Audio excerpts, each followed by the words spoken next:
अब इसके आगे में एक पहला पॉइंट जो आज हम लोग सीखेंगे वो लिखेगा टर्म ऑफ पार्टनरशिप। चलो बच्चा लिखो तो term of partnership. Term of partnership,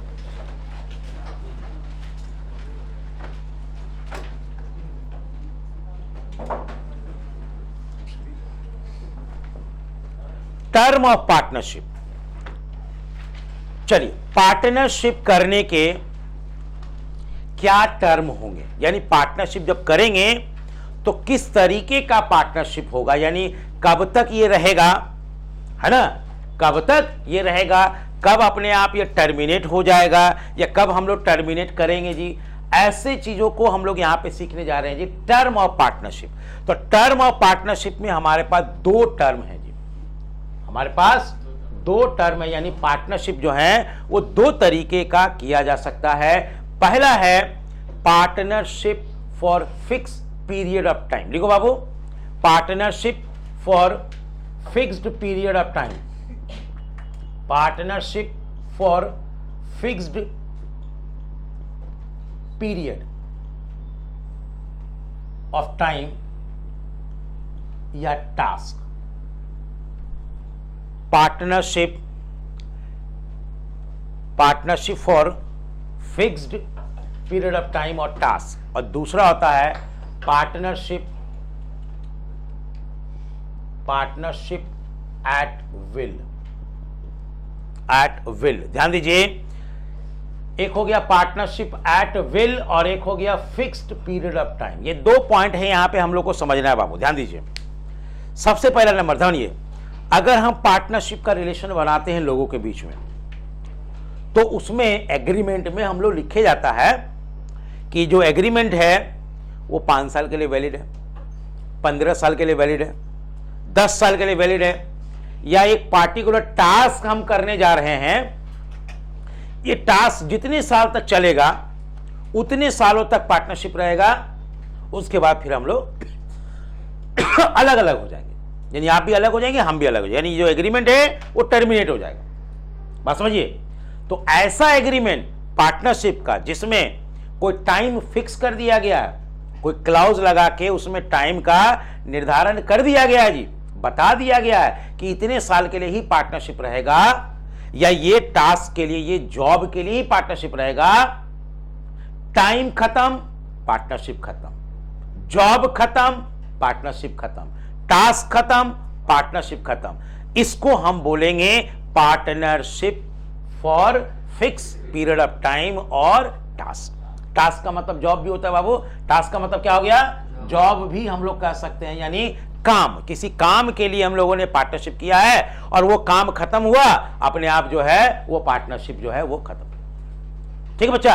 अगर हम लोग बहुत ही छोटे समय के लिए कोई पार्टनरशिप करते हैं, बहुत ही छोटे समय के लिए, 2 महीना, 1 महीना, 15 दिन, 1 सप्ताह, ऐसे कोई छोटा समय के लिए अगर हम पार्टनरशिप करते हैं, तो शॉर्ट पीरियड ऑफ टाइम को अगर कोई पार्टनरशिप होता है तो उसके लिए एक अलग वर्ड है जी, जिसका नाम है ज्वाइंट वेंचर। क्या नाम है बच्चा?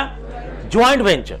अगर हम कोई छोटे समय के लिए टेम्पररी पार्टनरशिप करते हैं, पार्टनरशिप ऐसे होता है लंबे समय के लिए, लेकिन अगर हम शॉर्ट पीरियड ऑफ टाइम के लिए अगर हम कोई पार्टनरशिप करते हैं किन्हीं के साथ, तो वो कहलाता है ज्वाइंट वेंचर। अभी जैसे मान लीजिए हम लोग का ऑडिट फर्म है जी, ऑडिट फर्म है, CA firm, Vinay Vivek and associates.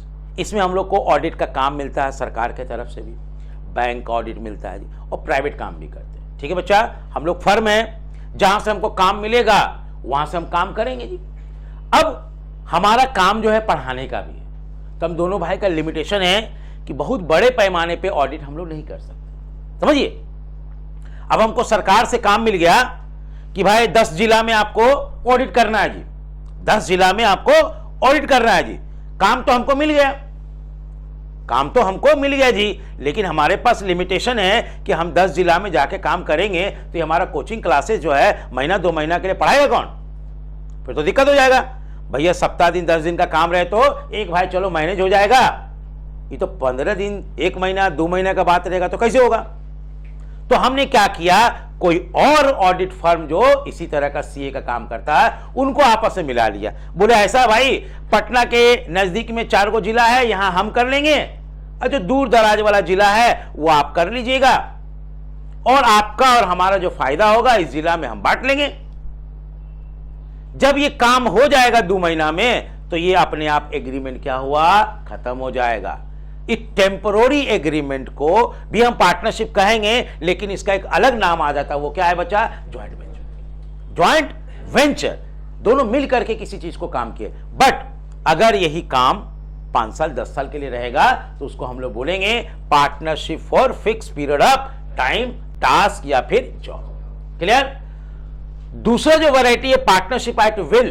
Partnership at will, इसमें कोई टाइम पीरियड, कोई टास्क निर्धारित नहीं है। जब तक पार्टनर का मन रहेगा तब तक आप पार्टनर हैं। जब तक पार्टनर जितने भी हैं, है ना, एग्रीमेंट में, पार्टनरशिप डीड में जितने पार्टनर का नाम लिखा हुआ है, जब तक आप लोग की इच्छा है कि पार्टनरशिप में रहेंगे 5 साल 10 साल 50 साल, तब तक आप क्या करिएगा, पार्टनर रहिएगा। और आपकी इच्छा खत्म हो गई कि नहीं अब हम पार्टनरशिप में नहीं रहेंगे, तो एक प्रॉपर नोटिस सर्व कर दीजिए। प्रॉपर नोटिस सर्व करने के, जैसे खाना सर्व करते हैं ना जी, वैसे सबको नोटिस दे दीजिए जी।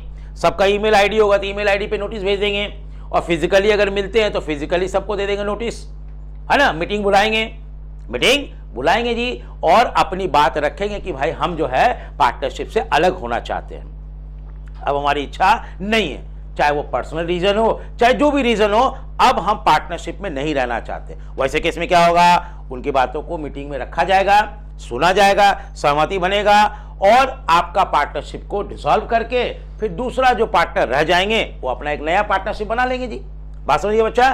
तो ये कहलाएगा हमारा क्या जी, पार्टनरशिप एट विल। इसमें आपका कोई टाइम या कोई जॉब या कोई टास्क स्पेसिफिक ये पार्टनरशिप नहीं होता है। जब कोई टास्क, जॉब या टाइम स्पेसिफिक अगर कोई पार्टनरशिप होगा तो उसको बोलेंगे partnership for fix period of time, task और जॉब। और नहीं होगा तो क्या बोलेंगे, पार्टनरशिप एट विल, यानी आपकी इच्छा पे है कि आप इसको अनंत काल तक, अनंत सालों तक जो है आप इसको कंटिन्यू कर सकते हैं जी। लेकिन जब भी आपको अलग होना होगा तो उसके लिए एक प्रॉपर नोटिस सर्व करिए, मीटिंग बुलाइए, सब बातें करेंगे और पार्टनरशिप आपका खत्म हो जाएगा। समझ में आ गया बच्चा। के लिए कानून में एक सेक्शन बनाया गया है, सेक्शन 13। कानून में एक सेक्शन बनाया गया जी, सेक्शन 13। यह स्पेशल प्रोविजन है पार्टनरशिप एक्ट का, जो तब लागू होता है जब पार्टनर के बीच में एग्रीमेंट नहीं हुआ, या एग्रीमेंट हुआ है और विवाद का पॉइंट के बारे में एग्रीमेंट क्या है जी, साइलेंट है। चलिए अगला पॉइंट लिखेगा जी, लिखेगा a special provision of Indian partnership act, special provision section 13 of Indian partnership act 1932। ठीक है बच्चा, ये सेक्शन 13 नाम रखे हैं इसका जी, सेक्शन 13, और ये हो गया Indian partnership act, IPA, Indian partnership act 1932। ठीक है बच्चा। पहला चीज, ये कब एप्लीकेबल होगा, ये कब एप्लीकेबल होगा, तो इसमें पहला पॉइंट बनाइएगा, will be applicable, will be applicable, will be applicable when there is no agreement or agreement is silent.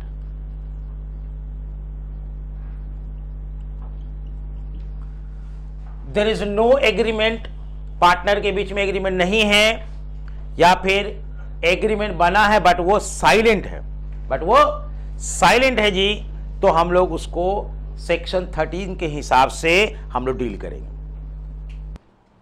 ठीक है बच्चा, सिचुएशन समझ में आ रहा है क्या है? ये दो लोग हैं पार्टनरशिप बिजनेस में, चार लोग हैं पार्टनरशिप बिजनेस में, लेकिन उन्होंने एग्रीमेंट नहीं बनाया था, साल 2 साल से काम कर रहे हैं, मजे में काम कर रहे हैं जी, आज विवाद हो गया, आज विवाद हो गया जी।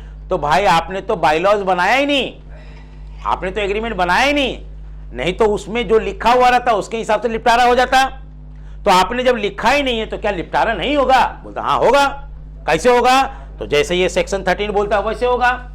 अगर आपने एग्रीमेंट बना लिया होता तो ये सेक्शन 13 लागू नहीं होता, आपने नहीं बनाया, इस कारण से ये सेक्शन 13 लागू। क्लियर? क्या है ये सेक्शन 13? क्या है ये सेक्शन 13 जी? आइए आज हम लोग इसके बारे में बात करेंगे। और ये एक और कंडीशन में लागू होता है, कब? आपने एग्रीमेंट बनाया है बट पार्टिकुलर पॉइंट जिसके कारण से विवाद हो रहा है उसके बारे में एग्रीमेंट में कुछ भी लिखा हुआ नहीं है, यानी वो साइलेंट है।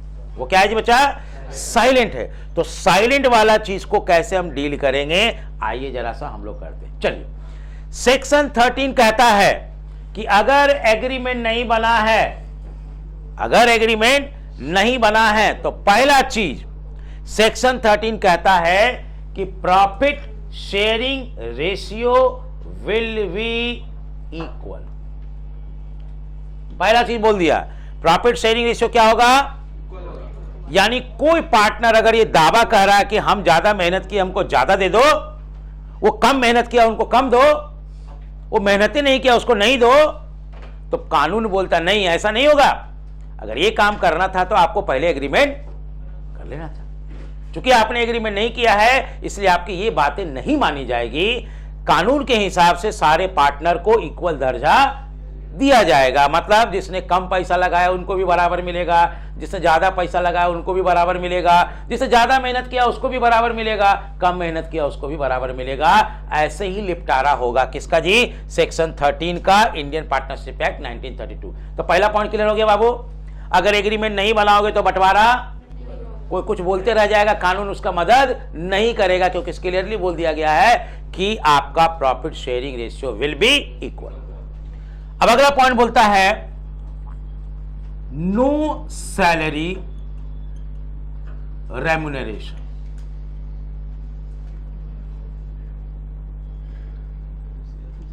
To any partner.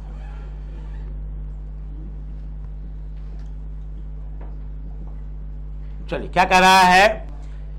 किसी भी पार्टनर को, ध्यान दीजिए, किसी भी पार्टनर को ज्यादा काम करने के लिए किसी भी प्रकार का सैलरी रेम्यूनरेशन नहीं दिया जाए। अगर आपको सैलरी चाहिए था, अगर आपको रेम्यूनरेशन चाहिए था, तो पहले आप लोग आपस में क्या करना था जी? एग्रीमेंट करना था। चूंकि आपने एग्रीमेंट किया नहीं, चूंकि आपने एग्रीमेंट किया नहीं, इसीलिए आपको ना तो सैलरी दिया जाएगा और ना ही रेम्यूनरेशन दिया जाएगा किसी पार्टनर। कुछ पार्टनर ऐसे होंगे जो हिसाब किताब क्लर्कियल काम देख रहे होंगे जी, तो उनको उसके काम के लिए जो दिया जाएगा वो सैलरी में काउंट हो जाएगा। समझिए, वो सैलरी में काउंट हो जाएगा, और जो मैनेजरियल काम के लिए दिया जाएगा वो रेम्यूनरेशन में काउंट हो जाएगा। तो सैलरी और रेम्यूनरेशन और वेजेस हम लोग लेबर को ही देते हैं, बट अलग अलग कैटेगरी के लेबर होते हैं, इसीलिए अलग अलग जगह पर अलग अलग यूज करना चाहिए। ध्यान दीजिए बाबू, हम लोग जाते हैं शॉपिंग करने के लिए, तो हम लोग शॉपिंग मॉल में दुकान में किसी में घुसते हैं ना, तो बोल देते हैं कोई सामान देख करके, भैया इसका क्या कॉस्ट आएगा, क्या कॉस्ट आएगा। कोई बोल देता है भैया इसका क्या प्राइस आएगा, कोई बोल देता है क्या इसका वैल्यू है। समझिए, क्या इसका वैल्यू है। सेंस को समझिए, वो उसका दाम पूछना चाह रहा है कि भाई अगर हम इसको खरीदेंगे तो आप हमको कितने में दीजिएगा। चाहे वर्डिंग्स हम यूज कर रहे हैं कॉस्ट, चाहे वर्डिंग यूज कर रहे हैं प्राइस, चाहे वर्डिंग यूज कर रहे हैं वैल्यू, बट कॉमर्स में तीनों वर्ड का अलग अलग मीनिंग हो जाता है। समझिए, तीनों वर्ड का अलग अलग मीनिंग हो जाता है। आप समझिएगा बच्चा, कॉस्ट का मतलब होता है उसका प्रोडक्शंस करने में कितने एक्सपेंसेस आए। आप समझिए, किसी दुकान वाले को जाके पूछिएगा इस शर्ट का क्या कॉस्ट आया है, वो बताएगा आपको। मतलब आप ये पूछना चाह रहे हैं कि उसका प्रोडक्शन कॉस्ट कितना है, मैन्युफैक्चरिंग कॉस्ट कितना है, इसको बनाने में कितना मशीन का खर्चा आया, लेबर का खर्चा आया, मटेरियल का खर्चा आया, अदर खर्चा आया, बताइए इसका कितना आया कॉस्ट। नहीं बताएगा आपको। है ना। प्राइस अगर पूछते हैं तो प्राइस का मतलब देखिए बाबू, प्राइस का मतलब होता है cost plus profit plus taxes, 3 चीज उसमें ऐड होता है बाबू। यानी उसको बनाने में जो खर्चा आया वो, और जो बिजनेसमैन है जो बेच रहा है उसका प्रॉफिट मार्जिन, और सरकार का टैक्स उसमें अगर जुट जाता है तो वो बन जाता है प्राइस। क्या बन जाता है जी? तो एक्चुअली में हमें क्या मांगना चाहिए, उससे क्या बोलना चाहिए? प्राइस। हमें प्राइस पूछना चाहिए और वो प्राइस ही बताएगा। अब कॉस्ट भी पूछेगा तो वो क्या बताएगा? प्राइस बताएगा, क्योंकि कॉस्ट नहीं बताएगा वो आपको कि भाई इसकी लागत कितनी हो रही है और कितना में ये बेच रहा है, तब तो आपको पता चलेगा कितना मुनाफा लग रहा है जी इसका, बस समझे ना। तो वो कॉस्ट नहीं बताएगा। आप एक्चुअली में क्या पूछना चाहते हैं? प्राइस पूछना चाहते हैं। लेकिन वैल्यू समझिए बाबू, वैल्यू जो है बड़ा ही यूनिक चीज है। आप किसी का वैल्यू पूछते हैं तो वैल्यू को जरा समझिए कि वैल्यू क्या होता है किसी चीज का।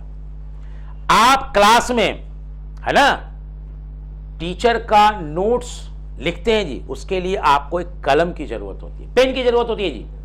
पेन 5 रुपए की भी हो सकती है, पेन आपका 10 रुपए की भी हो सकती है, समझिए। अगर क्लास में आप किसी दिन, ए बच्चा,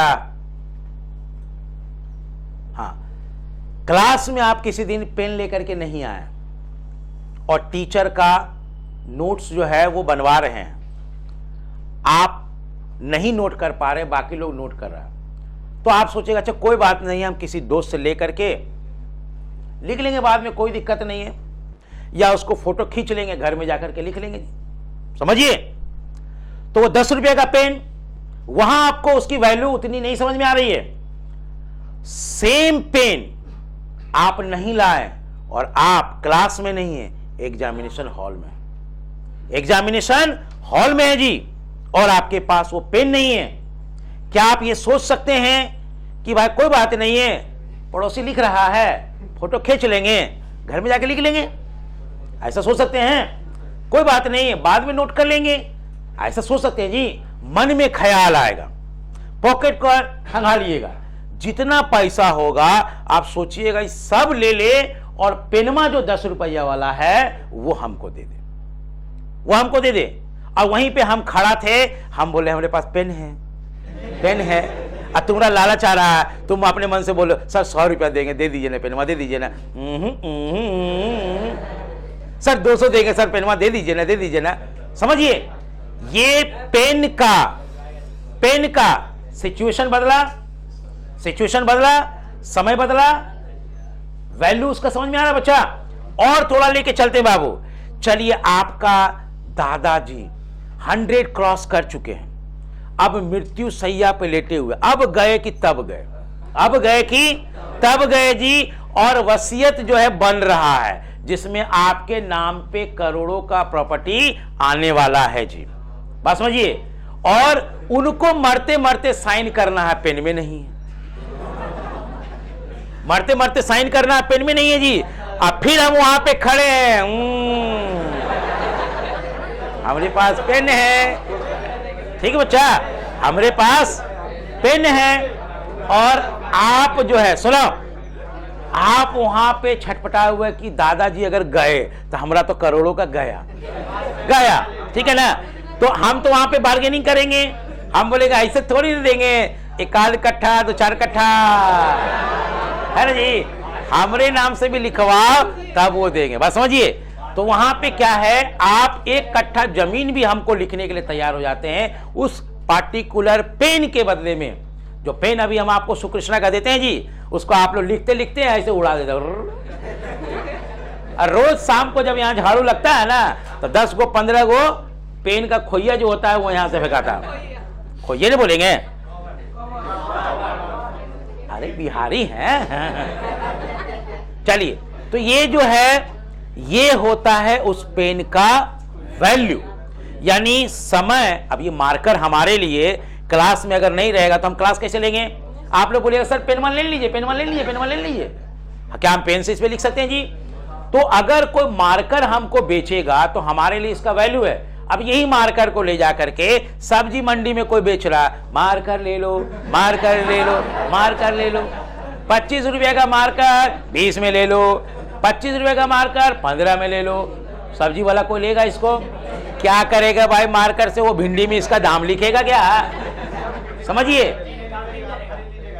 तो ये चीज है कि आपको पर्सन टू पर्सन और सिचुएशन टू सिचुएशन किसी प्रोडक्ट का प्राइस यानी उसकी विलिंगनेस कस्टमर कंज्यूमर का कितनी है पे करने के लिए, उसको हम बोलेंगे उस समय उसका वैल्यू।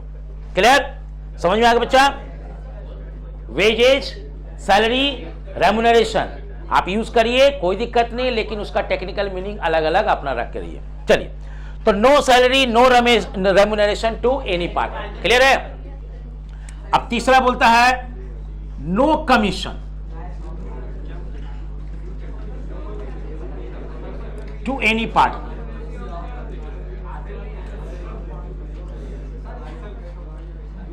चलिए प्लीज, तो अगला पॉइंट क्या कर रहा है बच्चा? No commission to any partner. मान लीजिए मोदी जी अकेले बढ़ना चाहेंगे तो वो तो मान लीजिए कि डोनाल्ड ट्रंप को भी आप पीछे छोड़ के आगे निकल जाएंगे जी। लेकिन है क्या कि वो अकेले नहीं बढ़ेंगे, वो तो देश को लेके चलना आगे। तो भैया देश को लेके चलेंगे तो बहुत लोग होता है टांग खींचने वाला जो उसको पीछे कर रहे हैं, तो उनको भी संभालते हुए चलना है। तो क्लास केवल हमारा और आपका नहीं है, पूरे समाज का है जी। तो आप सब लोग मिल करके आगे बढ़ाइए क्लास को, नहीं तो पता चलेगा सीबीएसई वाला धड़ाधड़ न्यूमेरिकल स्टार्ट कर चुका है, बिहार बोर्ड वाला में अभी न्यूमेरिकल स्टार्ट नहीं हुए। ध्यान दीजिए, बिल्कुल उसका एक टॉपिक न्यूमेरिकल का खत्म हो गया। हाँ जी, देखना अगर हम झूठ बोले तो हमको कौवा काटेगा।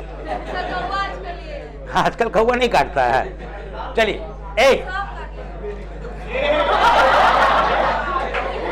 नहीं ठीक है, तो बोली है यही तो नागिन है। हाँ नागिन।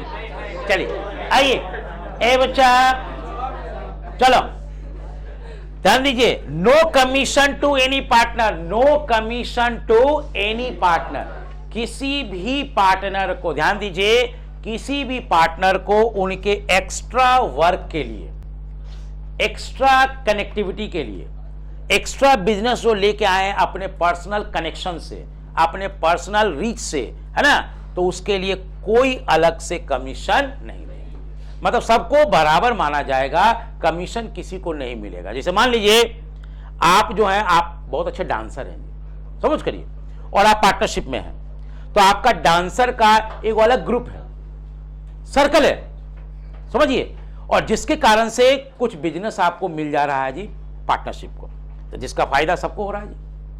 तो बिजनेस कौन लेके आ रहे हैं? आप लेके आ रहे हैं जी, या कोई नेता के साथ जिसका कनेक्शन है जी, और वो पार्टनरशिप में बिजनेस में है जी, तो उनको सरकारी काम मिल जा रहा है जी, समझिए। तो उस काम के लिए जो अपने से, वो अपने पहुंच से लेकर के आए हैं बिजनेस में, उसके लिए अलग से उनको कमीशन नहीं मिलेगा अगर एग्रीमेंट नहीं किया हुआ है। तो अगर आपने एग्रीमेंट कर लिया है तब तो कोई दिक्कत नहीं है, अगर एग्रीमेंट नहीं है तो no commission to any partner. जो भी आपने एक्स्ट्रा वर्क किया उसके लिए कोई कमीशन आपको नहीं मिलेगा। फिर बोलता है no interest on capital, no interest on. अब ऐसा है, किसी ने 5 लाख लगाया, किसी ने 15 लाख लगाया, किसी ने 20 लाख लगाया जी, अब प्रॉफिट सबका बंटवारा इक्वल हो रहा है, तो जिनका ज्यादा लगा हुआ है वो तो डिमांड करेंगे भैया हमारे कैपिटल पे इंटरेस्ट दो, हमारे कैपिटल पे इंटरेस्ट दो। तो देंगे तब ना जब आपने एग्रीमेंट किया है।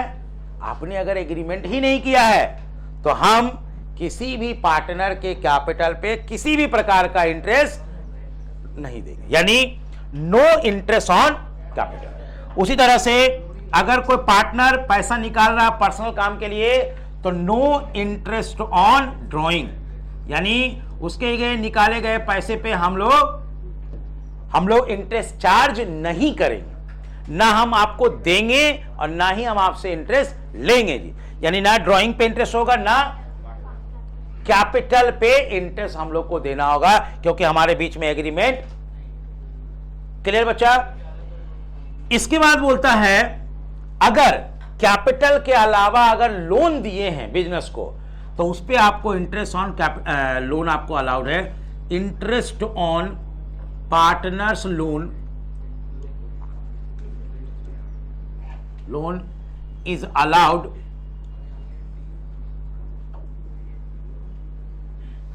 at the rate of 6% per annum maximum.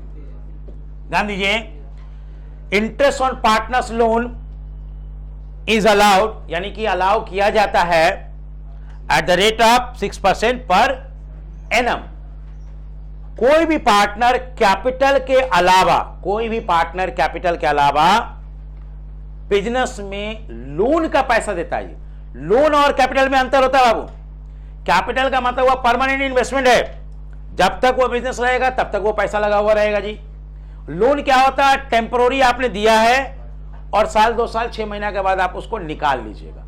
आप ही दिए हैं बिजनेस में, लेकिन वो टेम्पोररी ओनरशिप के लिए नहीं, बल्कि एज ए क्रेडिटर बन करके आपने उनको दिया। तो लोन पे जैसे बाहरी लोग का लोन आता तो आपको इंटरेस्ट मिलता ना जी, मतलब आप इंटरेस्ट देते ना जी उसको, उसी तरह पार्टनर अगर फर्म को लोन दिया है तो उसके लोन अमाउंट पे इंटरेस्ट देंगे, लेकिन उसका रेट कितना होगा जी, 6% से ज्यादा नहीं होना, at the rate of 6% per annum.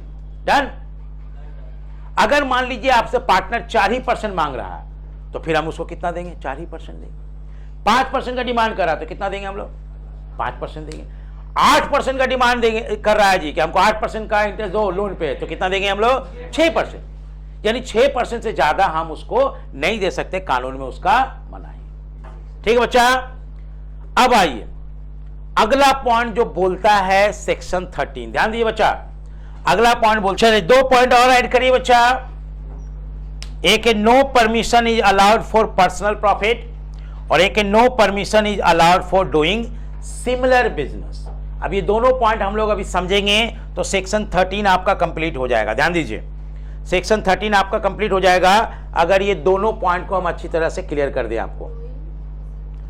No permission is allowed for personal profit and no permission is allowed for doing similar business.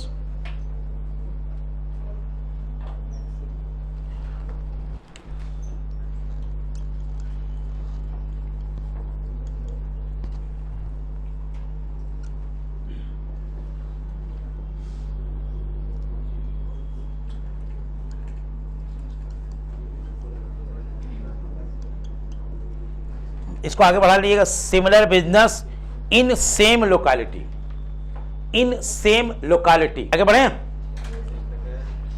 देखो यहां तक तो आगे इंटरेस्ट ऑन पार्टनर्स लोन तक जी। अब आइए, no permission is allowed for personal profit and no permission is allowed for doing similar business in same locality. अब बताइए, जरा सा ध्यान दीजिए बच्चा, पर्सनल प्रॉफिट का क्या मतलब होता है, ध्यान दो। बिजनेस का प्रॉपर्टी, बिजनेस का नाम, बिजनेस का कनेक्शन किसी एक व्यक्ति का नहीं होता है, वो तो कलेक्टिवली बनता है जी। पार्टनरशिप फर्म क्या है, कलेक्टिव है, उसमें काम कोई एक भी करे लेकिन प्रॉफिट तो सबको मिलना चाहिए। यही तो है पार्टनरशिप का पिकुलरिटी, यही है जी कि आपका कैरीड ऑन बाय ऑल और any of them acting for all, यानी किसी के द्वारा भी चलाया जा सकता है, सबके द्वारा भी चलाया जा सकता है, लेकिन जो भी काम किया जाएगा वो on the behalf of all होगा। कैपिटल भी आप अकेले लगा सकते हैं, सबके बदले में लगा सकते हैं, सब मिलकर लगा सकते हैं जी, लेकिन वो सबके लिए होगा, समझिए। तो यहां पे ये बात आ जाती है, क्या कोई पार्टनर फर्म के प्रॉपर्टी को यूज करके अपने लिए, पर्सनल अपने लिए कोई मुनाफा कमा सकता है या नहीं? फर्म का रेपुटेशन, गुडविल को यूज करके अपने लिए कोई मुनाफा कमा सकता है या नहीं?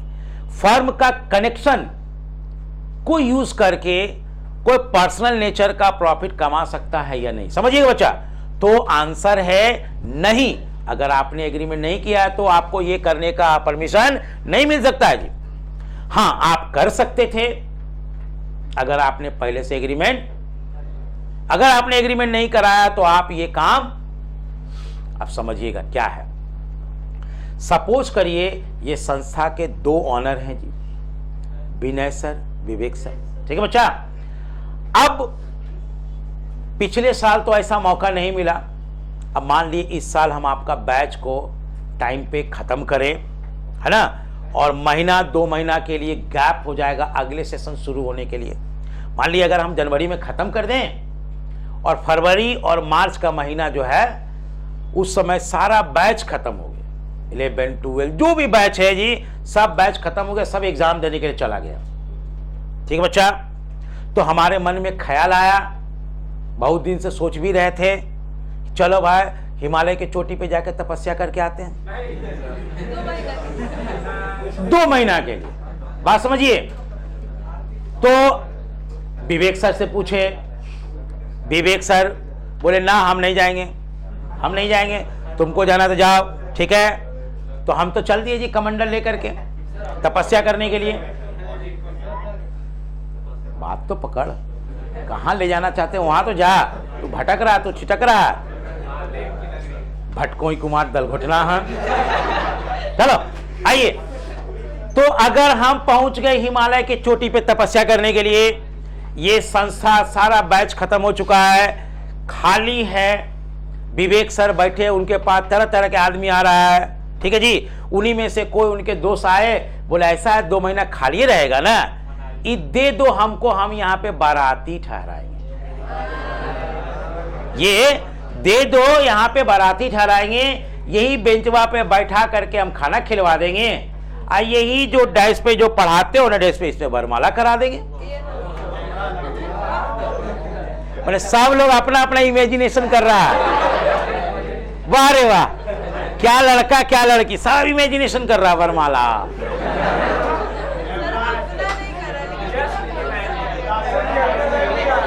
तो कैमरा क्या हुआ, तो क्या हुआ, ये हो जाएगा, इसमें क्या दिक्कत है, क्या फर्क पड़ता है।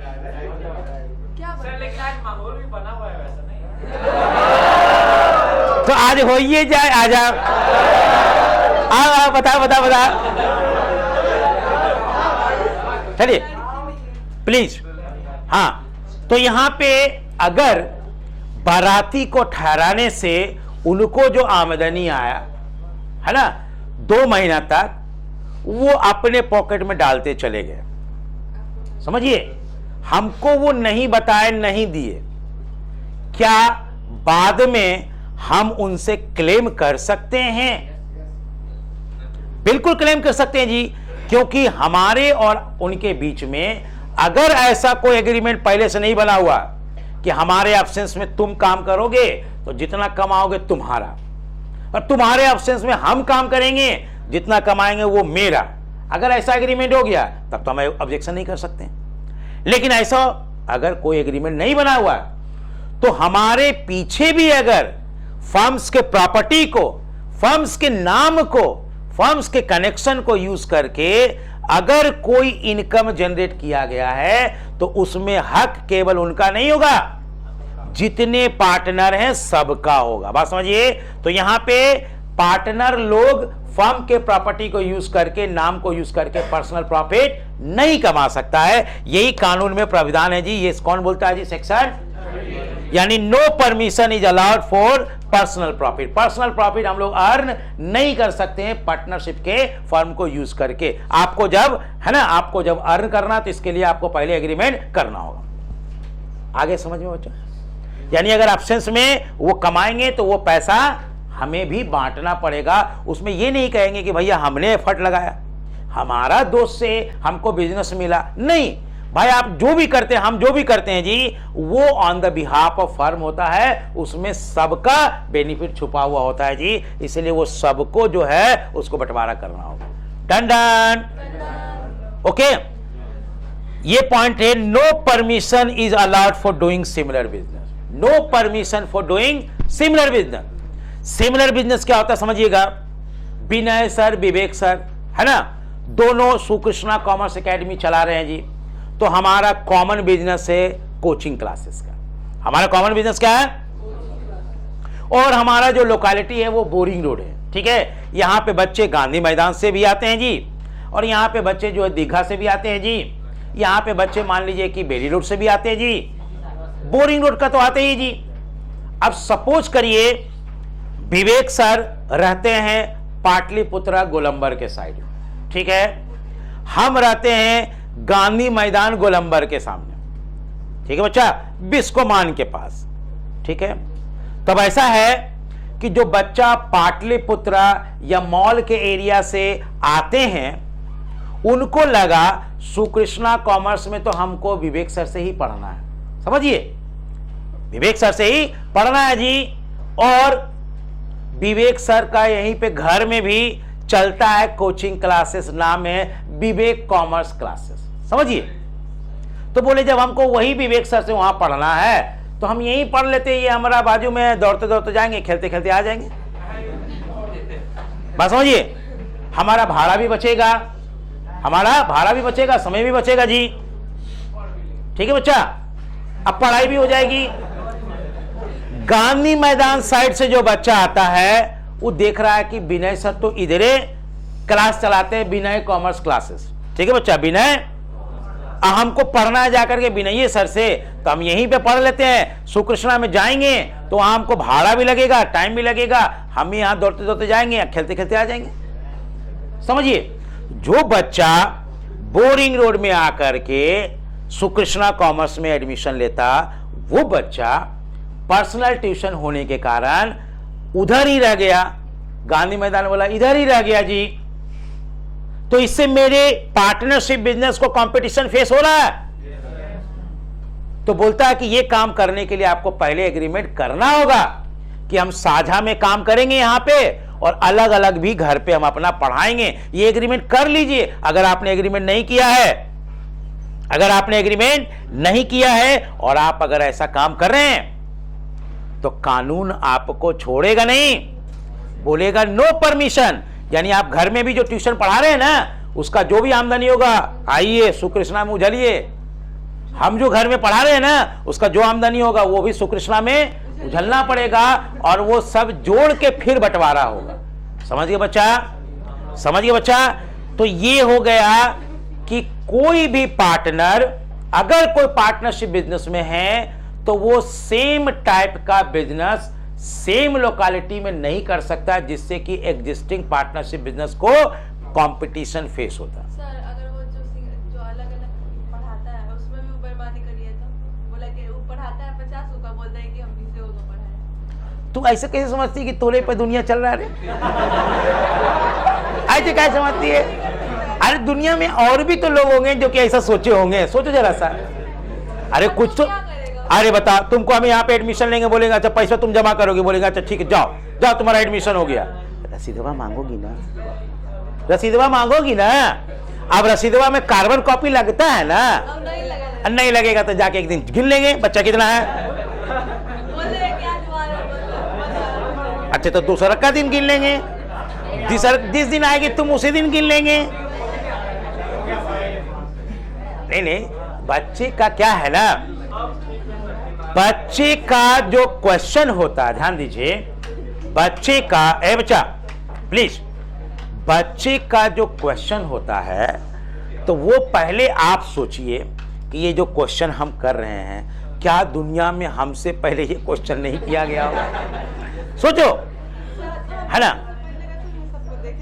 हाँ नहीं देखने नहीं है तो, लेकिन सोचो इतना तो जरूर होगा कि भाई आप, अच्छा बिहार का लोग जो होता है ना, ये चीज बहुत ज्यादा कर, अच्छा ये नहीं करेंगे तो, ऐसे नहीं होगा तो, मतलब नेगेटिव वाला बात ही ज्यादा जाएगा। अरे भाई नियम कानून बनाया हुआ है, अब बनाया हुआ है रोड के बाएं साइड में चलना चाहिए, है ना, तब बिहारी बोलेगा नहीं चलेंगे तो।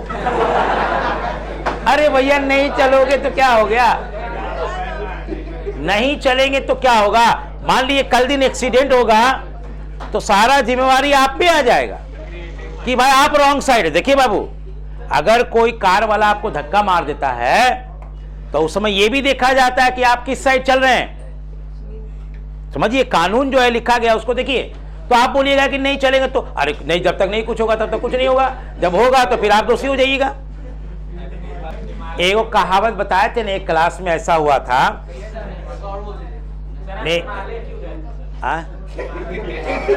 वहां गए थे बाबू, इतना जो मथुआ खाते हो, रात में एकदम खचर पचर करने लगता है, और नींद टूटता है, पता चला तुम्हारा चेहरा।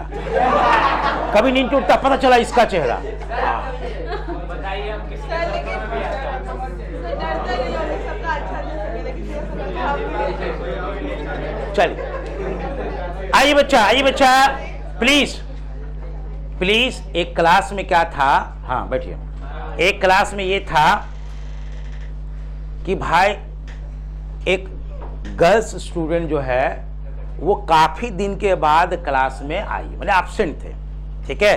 तो हम बोले, बच्चा तुम तो लगता है 15 दिन से तुम गायब हो जी। तब पीछे से एक बच्चा बोलता, नहीं सर 23 दिन से। चलिए आइए बाबू, ध्यान दीजिए, ठीक है बच्चा। तो आप लोग का कहां कैसे कैसे होता है ना, हम लोग तुरंत समझ जाते हैं ना किस बात का क्या मतलब हुआ है, ठीक है बच्चा। हाँ चलिए आइए, ओके। ए बच्चा प्लीज। तो यहां पे परमिशन आपको नहीं है कि आप सिमिलर बिजनेस कर सकते हैं, लेकिन आप अलग से कोई बिजनेस और कर सकते हैं जिससे कि हमारे इस एग्जिस्टिंग बिजनेस को कोई कंपटीशन। मान लीजिए कि यहां पे सुकृष्णा कॉमर्स क्लासेस चल रही है जी ऊपर में, और नीचे में विवेक सर दुकान खोल दे जी, है ना, शूज का दुकान खोल दे जी, है ना, जूता चप्पल जो है वो बेचे, है ना, और विनय सर लहंगा बेचे, ठीक है बच्चा। तो ये ए बच्चा, और नाम हो जाएगा विनय सर लहंगा वाला। तो सर लगाएंगे ना जी, अच्छा, CA विनय सर लहंगा वाला, ठीक है बच्चा, है ना। हाँ, उसके नीचे लिख देंगे 2 आइकॉनिक मेंटर ऑफ पटना। हाँ खूब चलेगा, ज्यादा नहीं हंस। चलिए प्लीज आइए। तो यहां पे आप सिमिलर बिजनेस नहीं कर सकते हैं, लेकिन आप अलग से कोई बिजनेस कर सकते हैं। चलिए तो इसको समराइज कर लेते हैं। सेक्शन 13 को समराइज करते बाबू। सेक्शन 13 कहता है अगर पार्टनर के बीच में किसी भी तरह का एग्रीमेंट नहीं हुआ है या एग्रीमेंट हुआ है और विवाद जो चल रहा उसके बारे में एग्रीमेंट साइलेंट है, उसी लोकेशन में कोई और बिजनेस कर सकते हैं ना, सेम लोकेशन। तो बोले तो अभी हम लहंगा वाला बोले, जूता वाला बोले तो कर ही सकते हैं। हाँ अदर लोकेशन में जैसे आप पटना में हम चला रहे हैं, है ना, अब आप चाहे मुजफ्फरपुर में खोलने के लिए वो अपने नाम से तो खोल सकते हैं। हाँ, हमको गया में मन करेगा हम अपने नाम से सोल प्रोप्राइटरशिप पे खोल सकते हैं जी, कोई दिक्कत नहीं है। Similar business in same locality, जहां से हमको कंपटीशन होता है जी, बस समझे ना। अब जो बच्चा गया का है वो कितना बच्चा पटना में आके पढ़ता होगा जी, 5%, 2%, 4%, और उसमें भी सारे बच्चे सुकृष्णा में थोड़ी ना आके पढ़ते होंगे जी, वो भी हंड्रेड्स, है ना, थाउजेंड्स कोचिंग सेंटर हैं जी यहाँ कॉमर्स के। तो कोई यहाँ गिरेगा, कोई वहां जाएगा, कोई वहां जाएगा ना बच्चा। तो उससे हम लोग कंपटीशन नहीं मानेंगे। आप गया में जाके खोल दीजिए, आप मुजफ्फरपुर में जाके खोल दीजिए, लोकेशन सेम नहीं होना चाहिए जहां से हमारा कंपटीशन है। डन, ओके बच्चा। लेकिन हाँ, अगर हमारे बिजनेस का वहां भी ब्रांचेज है तब फिर आप ध्यान रखिए, जब ब्रांचेज वहां भी हैं तो आप नहीं खोल सकते, क्योंकि वहां पे भी मेरा एग्जिस्टिंग बिजनेस है, हमको वहां पे कंपटीशन मिल जाएगा, तो आप अलग से नहीं खोल सकते। डन। चलिए, तो no profit sharing will be equal, profit sharing ratio will be equal, no salary remuneration to any partner, no commission to any partner, no interest on capital, no interest on drawing, interest on partners loan is allowed at the rate of 6% per annum maximum. No permission is allowed for personal profit. No permission is allowed for doing similar business. यानी personal profit allowed नहीं है, similar business allowed नहीं है, loan पे interest 6%, interest on drawing नहीं allowed है, interest on capital नहीं allowed है, कमीशन नहीं अलाउड है, सैलरी नहीं अलाउड है, रेम्युनरेशन नहीं अलाउड है। अब profit sharing ratio will be equal. बोल